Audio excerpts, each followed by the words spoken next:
우리는 하나님의 백성으로 산다고 하면서 할 수만 있으면 말씀대로 살고 싶다고 자꾸 다짐을 하지요.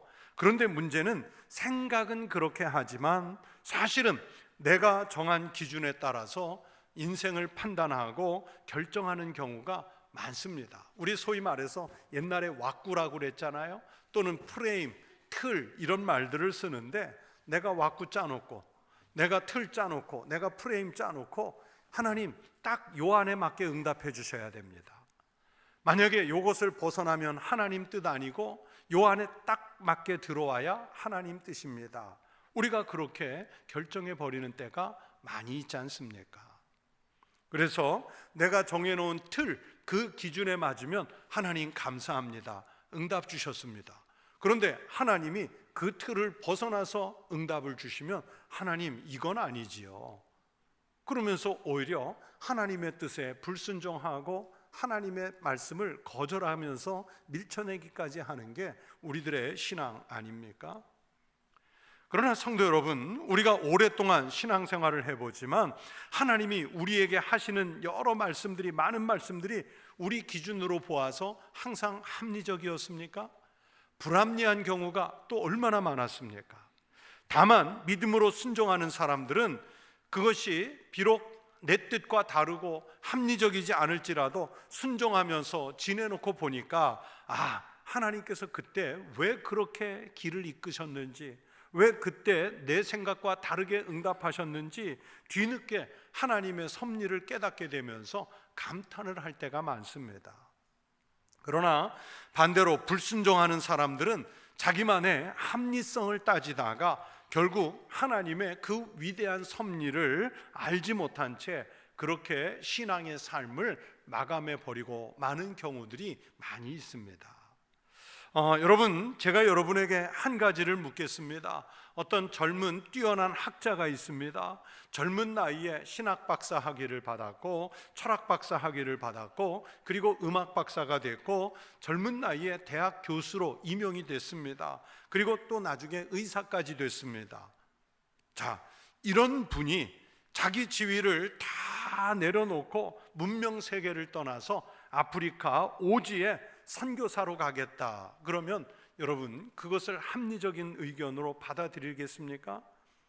그런데 신앙은 바로 이런 상황에서, 선택의 상황에서 불합리한, 비이성적인 그런 결정을 하게 만드는 힘이 있습니다. 신앙에는 그런 힘이 있어요.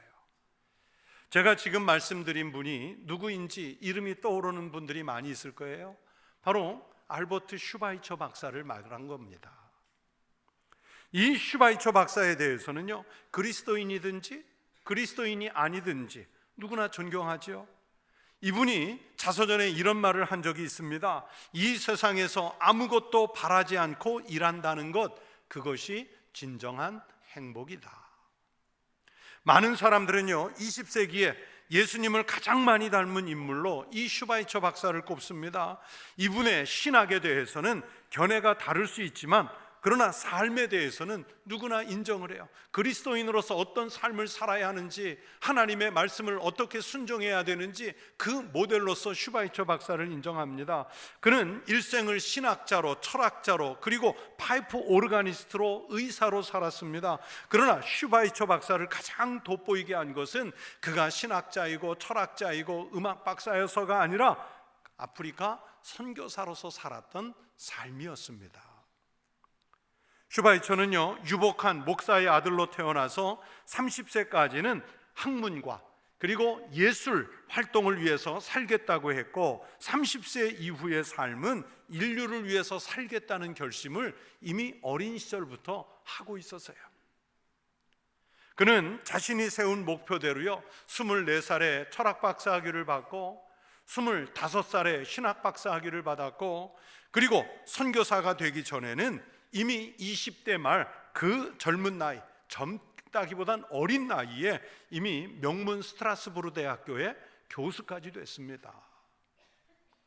그러다가 30살에 아프리카 흑인들의 참상을 알게 된 다음에는 의사가 되기로 결심하고 그 스트라스부르크 대학에서 6년 동안 그리고 파리에 가서 아프리카 열대의학을 공부하고 의학 박사 학위를 받은 다음에 바로 그 이듬해에 우리가 아는 대로 아프리카 선교사를 간 거예요. 이분이 자서전에 보니까요, 아프리카로 떠나면서 자기는 3가지를 버릴 결심을 했다 그랬어요. 첫째는 파이프 오르간을 버리기로 결심했고, 2번째는 대학 교수직을 버리기로 했습니다. 그리고 3번째는 풍요로운 생활을 포기하기로 결심했습니다. 프랑스 스트라스부르, 이 슈바이처 박사가 어려서부터 자랐고 대학교도 졸업하고 교수까지 했던 그 스트라스부르크라는 도시에 가면 성 토마스라는 교회가 있는데, 성 토마스 교회가 있는데, 바로 이 교회가 슈바이처 박사가 다니던 고향 교회고, 또 청년이 돼서는 이 교회의 오르가니스트로서 활동을 했습니다. 이 교회에 가면 슈바이처 박사는요, 단순한 오르가니스트, 연주자가 아니고요, 여러분, 파이프 오르간을 직접 제작까지 하는 마스터였습니다. 그래서 그 예배당 안에 들어가면 바로 슈바이처 박사가 옛날에 만든 그 파이프 오르간이 한켠에 전시가 돼 있는데, 거기에 옆에는 슈바이처 박사 사진이 있고요. 그래서 그 슈바이처 박사가 만든 오르간 앞에서 제가 그 사진을 보고 기념사진을 찍으면서 마음에 이런 생각이 들었어요.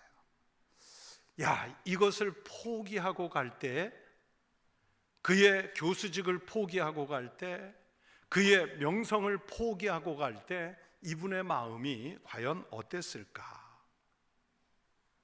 정말 그분의 오르간과 사진 앞에서 저절로 머리가 숙여질 수밖에 없는 그런 경외심이 들었습니다. 슈바이처 박사가 아프리카에서 다룬 것은요, 보통의 의사들이 다루는 질병이 아니라 대부분 말라리아 또는 나병, 그리고 이질, 열대종기, 제가 잘 모르는 병인데 침식성 농양, 그 책에 참혹하고 손대기가 어려운 질병들이었다, 그렇게 서술하고 있습니다. 이 슈바이처의 신학 그리고 삶을 한마디로 요약하는 말이 있습니다. 생명경외, 하나님이 주신 생명에 대한 경외심이 있었기 때문에 갔다는 거예요. 자신의 탁월한 삶을 당시의 세계관으로 보았을 때 유럽에서 열등하게 보았던 아프리카 흑인들을 섬기는 삶으로 사용했습니다. 그가 예수님을 닮았다 또는 아프리카의 성자, 이런 칭송을 받는 것은 누구보다도 젊은 나이에 그 여러 가지 학위를 받고 어린 나이에 대학 교수가 되고 누구보다도 뛰어난 음악가였기 때문이 아니라 자기에게 들려오는 가슴을 치는 하나님의 음성을 들었고, 그리고 그들은 하나님의 말씀을 실제로 순종하며 실천하는 삶을 살았기 때문입니다. 신앙이 없는 시각으로 보면 이건 참 이해할 수 없는 삶이죠. 좀 더 큰 일을 남다르게 할 수 있는 그런 길을 버리고 그 험난한 곳을 찾아가서 일생을 그렇게 허비하면서 산다는 게 이게 받아들여지겠습니까? 그러나 슈바이처의 상황에서 하나님은 인간이 생각하는 합리적인 판단으로 그 뛰어난 인재가 문명 세계에 머물기를 바라신 것이 아니라 이분이 아프리카로 가기를 원하셨고, 슈바이처는 하나님의 그 불합리한 부르심, 소명에 응답하는 삶을 살았습니다. 슈바이처는 당시에 세상의 소리를 들은 것이 아니라 하나님께서 자신을 부르시는 그 소리에 순종을 한 것이죠. 세상의 말을 들은 것이 아니라 하나님의 말씀만을 들었기 때문에 그렇게 결단할 수 있었습니다. 하나님이 부르시는 신앙의 삶으로 명령받은 사람은 얼마든지 그분이 왜 그런 결단을 했는지 이해가 돼요. 이렇게 우리 그리스도인의 삶은 우리가 일반적으로 알고 있는 생각과 상식, 그리고 그 기준을 넘어서는 삶을 살도록 성경은 우리에게 요청을 하고 있습니다. 오늘 읽은 이 예레미야 성경에서 여러분, 예레미야 선지자는요, 유다의 시드기야 왕에게 또 이스라엘 유대 백성들에게 이제 바벨론 왕을 섬겨야 합니다, 이렇게 말씀하고 있어요. 예레미야 선지자의 이런 행동과 말은 하나님의 선민인 이스라엘에게는 있을 수 없는 것입니다. 나라가 완전히 망하면 망했지, 모든 국민이 한꺼번에 죽으면 죽었지, 어떻게 저 이방 나라에 왕을 섬길 수 있는가? 오늘 성경의 표현대로라면 바벨론의 멍에를 어떻게 하나님의 선민 백성이 그 멍에를 맬 수 있는가? 이런 거예요. 그런데 예레미야 선지자는 그 당시에 초강대국인 바벨론이 주도하고 있는 이 국제사회에서 유대가 살아남을 수 있는 길은 당장은 마음에 안 들어도, 내 생각에 맞지 않아도 지금은 일단 바벨론 왕을 섬기는 것이 이게 하나님의 뜻입니다, 이렇게 선언하고 있어요. 그런데 성경을 보세요. 예레미야 선지자의 이 의견이 왕을 비롯해 아무에게도 받아들여지지 않죠. 예레미야 선지자가 선포한 이런 말씀은 비신앙적이고 반애국적인 처사입니다. 시드기야 왕 주변에 있던 소위 선지자라는 사람들이 예레미야의 의견을 누구보다도 격렬하게 반대했습니다. 시드기야 왕은 신앙적으로나 국가적인 애국의 측면에서 참 합리적인 이런 의견을 말하는 다른 선지자들의 말에 귀를 기울입니다. 누가 봐도, 누가 들어도 예레미야의 말은 매국노 같은 말이고 논리적으로도 맞지 않아 보입니다. 반대로 왕의 주변에 있는 다른 선지자들의 말은 애국적이고 이스라엘 국민이라면 당연히 따라야 할 방향이고 바벨론에 대항해서 나라를 지켜야 한다는 이런 결단을 촉구하는 말들입니다. 그렇다면 이런 상황에서 여러분, 왕과 유대인들은 누구의 말을 들어야 합니까? 왕을 비롯해 국민들은 바벨론에 대항하자는 사람들의 말을 들어야죠. 그러나 예레미야는 그들의 반대를 무릅쓰고 하나님의 뜻이라면서 지금 반대의 말을 하고 있습니다. 그렇다면 이런 상황에서 여러분, 누구의 말을 들어야 합니까? 우리가 지금 그 시대 속에 가 있다면 여러분 같으면 누구의 말을 듣겠습니까? 매국노 같은 예레미야 선지자의 말을 들어야 합니까? 합리적이고 애국적인 말을, 딱 맞는 말을 하는 다른 선지자의 말을 들어야 합니까? 여러분, 누구의 말을 들어야 옳습니까?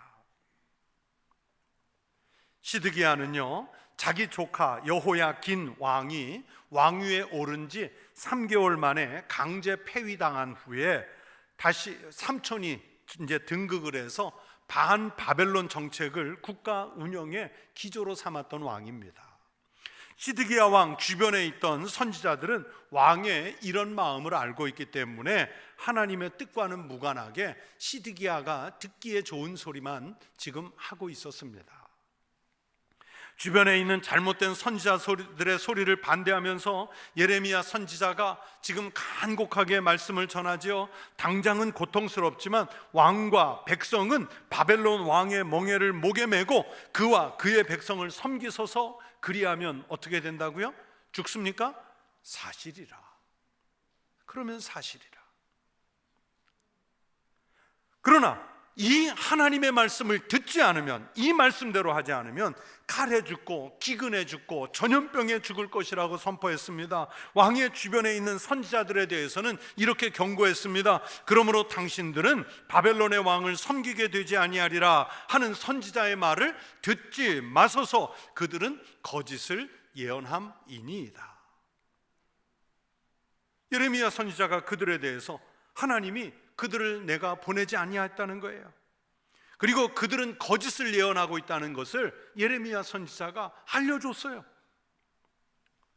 여러분, 예레미야서 전체를 읽어보면 1장부터 시작해서 매 장마다, 매 말씀마다 한마디 한마디 예레미야 선지자가 말할 때는요, 여러분, 이게 편안한 상황이 아니라 그 한마디의 말을 선포할 때 목숨 내놓고 하는 거예요. 지금 생명을 걸고 이 본문의 말씀을 하고 있는 것입니다. 시드기야 왕은, 그리고 귀족과 백성들은 자신들의 경험과 생각, 확고한 신념에 매여 있어서 하나님이 무엇을 지금 명령하시는지 이걸 듣지를 못하는 거예요. 자기 생각들이 워낙 강하니까 하나님의 말씀을 듣지 않는 거예요. 바벨론을 섬기는 것이 결코 신앙적이지도 않고 합리적이지도 않다는 생각에 예레미야가 선포하는 이 하나님의 말씀에 순종은 둘째치고 들을 귀, 들을 마음을 닫아버렸어요. 결과적으로 어떻게 됩니까? 나중에 본문 속에 이 시드기야 왕은 아주 처참한 인생을 맞습니다. 나라는 빼앗기고요, 백성들은 바벨론에 포로로 잡혀가 끌려가게 되고, 그리고 이 시드기야 왕 앞에서 자기 아들들이 죽습니다. 그리고 시드기야 곁에 있던 귀족들도 그 앞에서 모두 죽습니다. 이거를 두 눈 뜨고 보는 거예요. 이 장면을 목격한 다음에 이번에는 그 눈이, 시드기야 왕의 두 눈이 바벨론 사람들에 의해 두 눈이 뽑혀지고, 그리고 쇠사슬에 묶인 채로 바벨론에 끌려가 죽는 날까지 옥에 갇혀 있다가 결국은 죽습니다. 이스라엘이 바벨론과 그 왕을 섬긴다는 것이 신앙적으로, 이치적으로 전혀 맞지 않지만 그 역사 속에서 하나님은 그 이치에 맞지 않는 요구를 예레미야 선지자들을 통해 하신 거예요. 오늘날도 하나님이 우리 보고 그리스도인답게 하나님 말씀대로 살라 이렇게 말씀하시는데, 여러분, 그것이 내가 생각하는 이치에 꼭 맞아서 순종하는 것이 아니라 하나님의 뜻을 나타내기 위해서 그렇게 살라고 말씀하시고 있습니다. 우리는 그리스도인으로서 살면서 하나님께서 주신 소명의 삶을 살지요. 세상에서 살다 보면 얼마나 많은 소리가 들려옵니까? 말로 들려오고, 글로 들려오고, 소문으로 들려오고, 영상으로 들려오고. 그런데 그 말과 소리들 속에 우리의 살 길이 있는 것이 아니라 우리가 하나님의 백성으로서의 살 길은 오직 하나님의 말씀, 그 말씀에 순종할 때 있는 줄로 믿습니다. 자기가 세상에서 무슨 일을 하든 어떤 상황에 놓였든 하나님이 말씀하시는 것에 귀를 기울이고, 그래서 다소 힘들고 어렵고 고통스러울지라도 그 말씀대로 살려는 신앙적 태도가 있어야 합니다. 기독교 윤리학자이신 리차드 니버 박사는 우리 그리스도인들의 책임 윤리를 이론화한 학자입니다. 이분은 그리스도인은 이 땅에 사는 시민으로서 자기 그리스도인의 삶에 대해 책임을 지는 존재라고 말했습니다.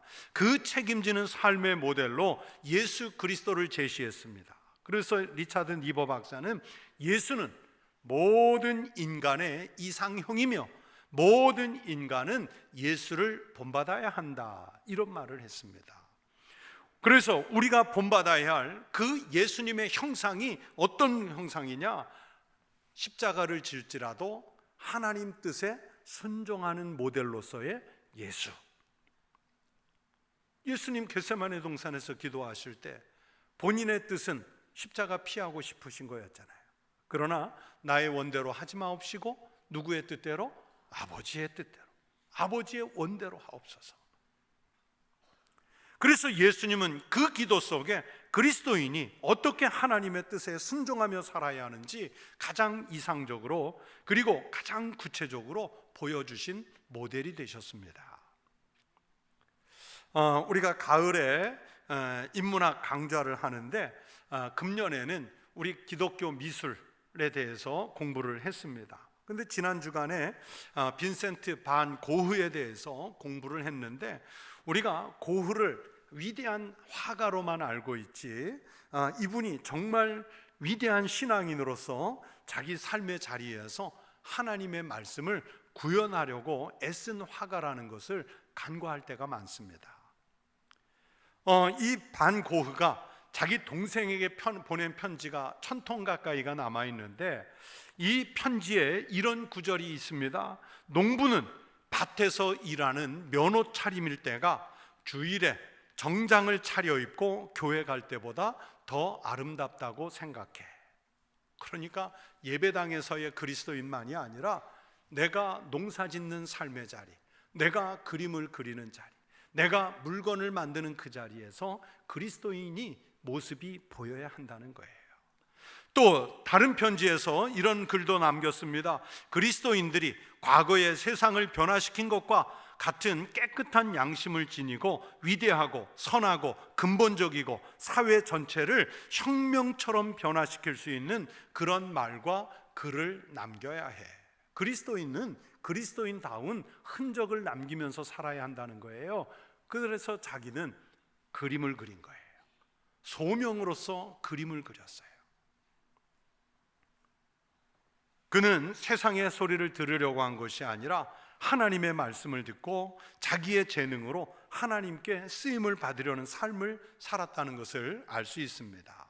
이 고흐가 남긴 편지들 속에 보면 자기 동생과 가족들에게, 그리고 동료 화가들에게, 주변 사람들에게 하나님의 말씀, 성경을 읽어야 한다는 것을 얼마나 많이 강조하는지 몰라요. 정말 많이 강조를 해요. 여러분, 우리가 하나님의 말씀대로 살고 그 말씀에 순종하는 삶을 살겠다는 것은 십자가를 지는 것과 같아요. 그래서 예수님 말씀하셨죠. 이에 예수께서 제자들에게 이르시되 누구든지 나를 따라오려거든 자기를 부인하고 자기 십자가를 지고 나를 따를 것이니라. 다른 사람이 십자가 지고 따라가라 이렇게 독려할 것이 아니라 내 자신이 예수를 믿고 자기가 맡은 은사와 책임이 있으면, 자기가 질 십자가가 있으면 그걸 지고 주님을 따르라는 말씀이에요. 우리는 그리스도인으로서 내가 신앙생활 잘하니까 하나님이 복 주시겠지, 내가 누릴 수 있는 권리가 있겠지, 그런 생각은 많이 하지만 하나님의 말씀대로 내가 좀 힘들어도 그렇게 살아보겠다 하는 결심은 잘 하지 않습니다. 그러니까 그 교인이지만 그리스도인다움이 없는 거예요.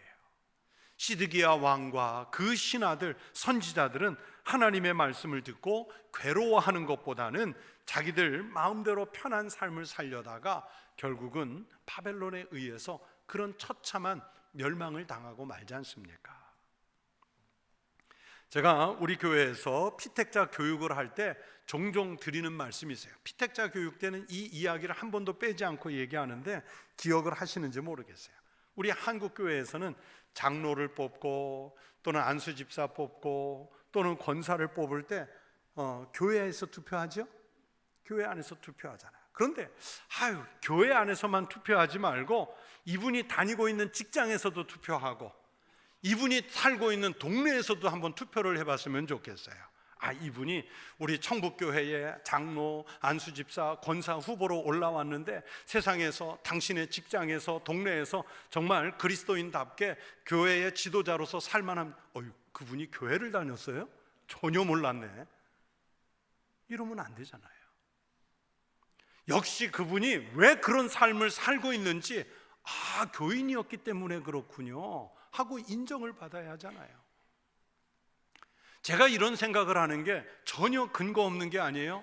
평양신학교, 우리 장신대의 전신인 평양신학교를 설립한 세미얼 마페 선교사님이 자기 교인들에게 세례를 주려고 할 때 주일 아침에 오늘 세례 받는 사람의 동네에 가서 아무개 씨가 오늘 세례를 받으려고 하는데 이 동네 사람들에게 이분이 그리스도인이 된 다음에 과연 변화된 모습이 있습니까? 이것을 평양에 있는 사람들에게 물어보고 나서 세례를 줬단 말이에요. 교육만 받았다고 세례를 준 게 아니라 바로 그리스도인 된 다음에 과연 이분에게 그 변화가 보였느냐, 이걸 묻는 거예요.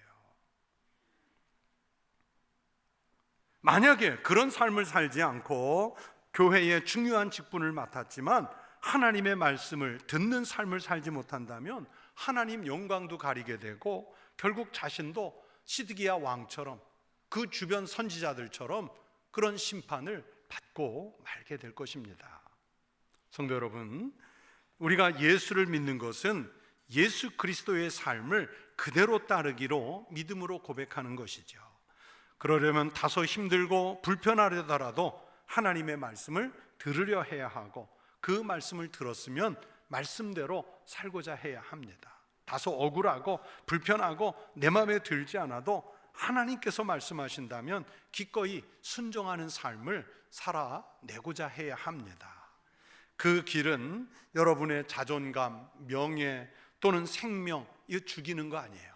죽는 것 같으나 사는 길이 그곳에 있는 줄로 믿습니다. 예수님의 십자가가 하나님의 말씀에 순종해서 고난을 당하고 죽은 자리 같으나 부활의 자리가 되었지 않습니까? 우리가 바로 예레미야 선지자의 신앙과 정신처럼 하나님 말씀대로 살고자 할 때, 순종하고자 할 때 죽는 길이 아니라 살 길이 그곳에 있는 줄로 믿습니다. 하나님 말씀 읽고 받은 은혜대로 말씀대로 살아가시기를 주의 이름으로 축원합니다.